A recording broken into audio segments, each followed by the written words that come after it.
All right, guys, welcome to Rational Expressions. This is truly the first step of college level algebra.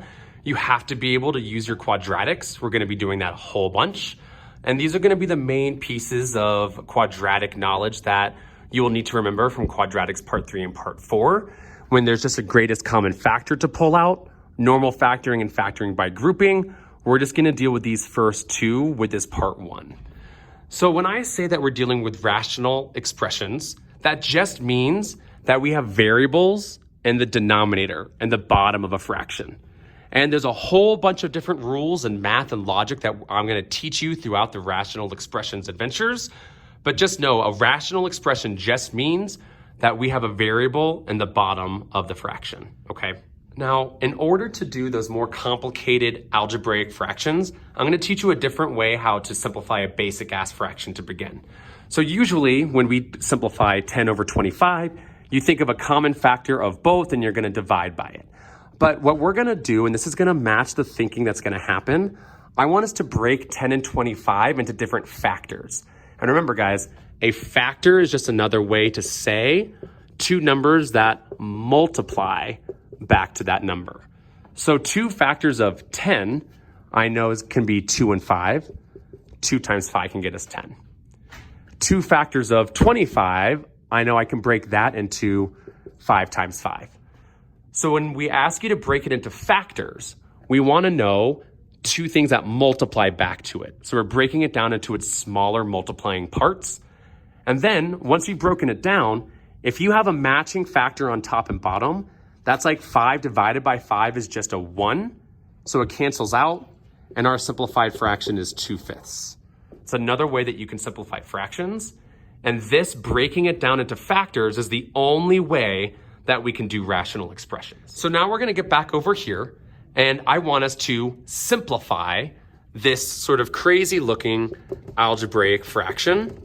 And we're going to do it just like this basic fraction we did over here, where we broke the top and the bottom into factors, then we'll cross out matching factors. Now from quadratics part 3 and part 4, we should be able to break down that top one with just some normal factoring, okay? So what I'm going to do is I'm going to take my numerator and I'm going to factor it over here on the side of my paper, okay?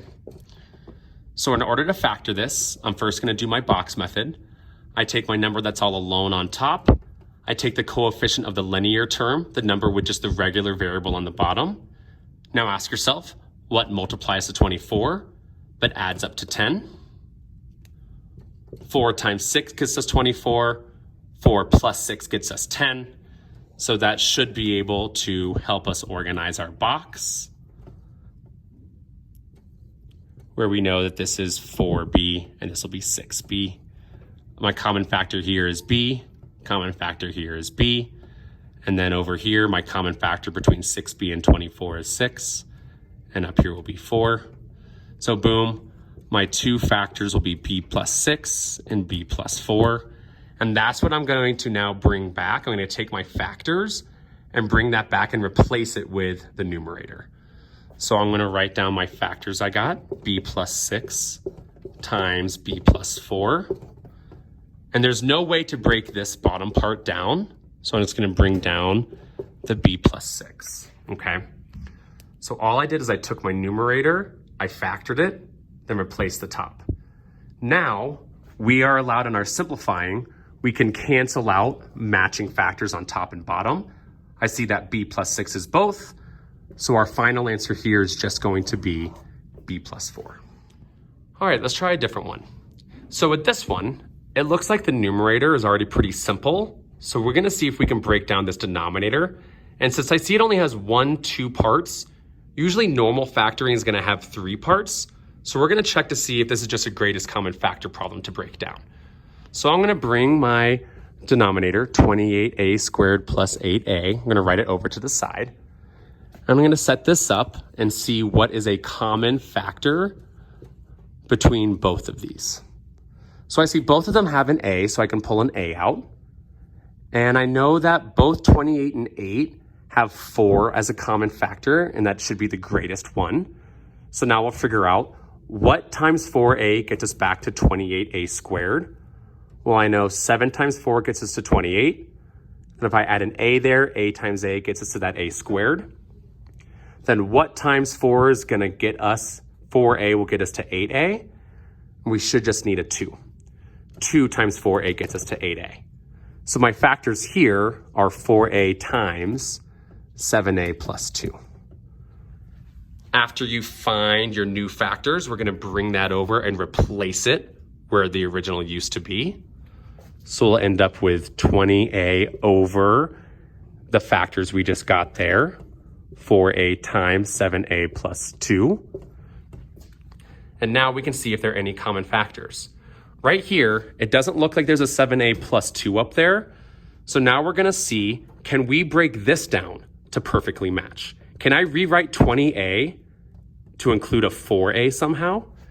Well, I know 20a can get broken down. 20a is the same thing as 5 times 4a over that 4a times 7a plus 2.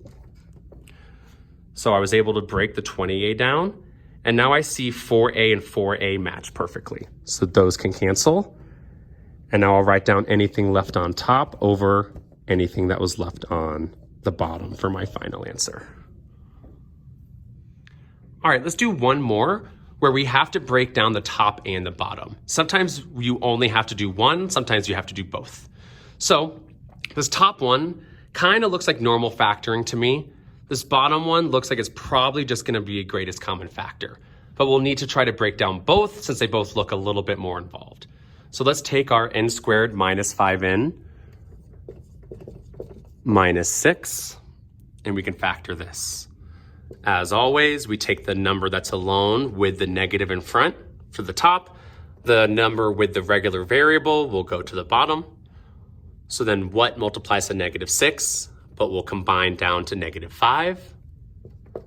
Negative 6 times 1 is negative 6. Negative 6 plus 1 is 5. So now I can go to the box and start filling this out more fully and start pulling my common factors. Here I have a common n. Here it looks like I have a common negative 1. Here I have a common n. And here it looks like I have a negative 6. And I just caught a little mistake of mine. That's a positive 1. That should not have been negative there. So then we just have a positive 1 to pull out. So my factors will end up being n plus 1 times n minus 6. So that is what I'll replace the top numerator with. But now let's see if I can go ahead and break down that 10n minus 60. When it's just 2, hopefully it's just going to be a greatest common factor. They don't have a variable both involved, but I know 10 is a common factor of both 10 and 60. So then what times 10 gets us 10n? Just a 1n up there. Then what times 10 gets us a negative 60? It'll be minus 6. So my factors here will be 10 times n minus 6. So now I'm going to take my broken down factors of the numerator and my broken down factors of the denominator and swap it out here.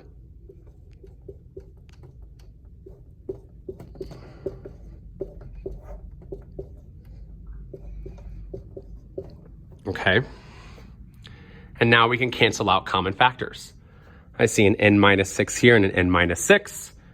Then we will rewrite what we have left.